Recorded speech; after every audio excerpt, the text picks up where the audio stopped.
किसी संत ने बड़ी खास बात कही है। कभी कभी किसी संत का दिया हुआ श्राप भी हमारे लिए वरदान साबित होता है। नमस्कार मित्रों, मैं हूँ राम जी भाई, आपके लिए एक छोटी सी कहानी लेकर आया हूँ। महाराजा दशरथ को जब संतान की प्राप्ति नहीं हो रही थी तब वह बड़े व्याकुल एवं दुखी रहते थे। पर ऐसे समय में उनको एक ही बात से हौसला मिलता था जो कभी उन्हें आशाहीन नहीं होने देता था, और वो था श्रवण के पिता का श्राप। राजा दशरथ जब जब दुखी होते थे तो उन्हें श्रवण के पिता का दिया हुआ श्राप याद आ जाता था। कालिदास ने रघुवंशम में इसका वर्णन किया है। श्रवण के पिता ने यह श्राप दिया था कि जैसे पुत्र के वियोग में तड़प तड़प के मैं मर रहा हूं, वैसे तू भी तड़प तड़प कर मरेगा।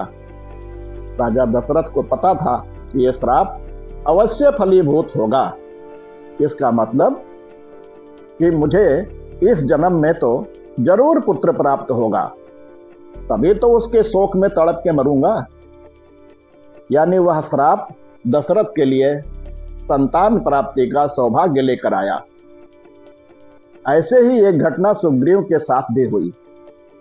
वाल्मीकि रामायण में इसका वर्णन है कि सुग्रीव जब माता सीता की खोज में वानर वीरों को पृथ्वी की अलग अलग दिशाओं में भेज रहे थे तो उसके साथ उन्हें यह भी बता रहे थे कि किस दिशा में तुमको कौन सा स्थान, कौन सा देश मिलेगा, वहाँ कौन मिलेगा और किस दिशा में तुम्हें जाना चाहिए या किस दिशा में नहीं जाना चाहिए।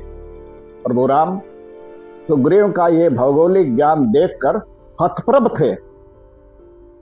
सभी के जाने के बाद प्रभु ने सुग्रीव से पूछा, सुग्रीव तुमको ये सब कैसे पता? तो सुग्रीव ने उनसे कहा, प्रभु मैं बाली के भय से जब मारा फिर रहा था तब पूरी पृथ्वी पर हमें कहीं शरण नहीं मिल रही थी। इसी चक्कर में मैंने पूरी पृथ्वी छान मारी और इसी दौरान मुझे सारे भूगोल का ज्ञान हो गया। अब अगर सुग्रीव पर यह संकट ना आया होता तो उन्हें भूगोल का ज्ञान नहीं होता और माता जानकी को खोजना कितना कठिन हो जाता। इसीलिए कहा गया है कि अनुकूलता भोजन है, प्रतिकूलता विटामिन है और चुनौतियां वरदान है, और जो उसके अनुसार व्यवहार करे वही पुरुषार्थी है। ईश्वर की तरफ से मिलने वाला हर एक पुष्प अगर वरदान है तो हर एक कांटा को भी वरदान समझें। मतलब अगर आज मिले सुख से आप खुश हैं तो कभी अगर कोई दुख, विपदा, अड़चन आ जाए तो घबराए नहीं।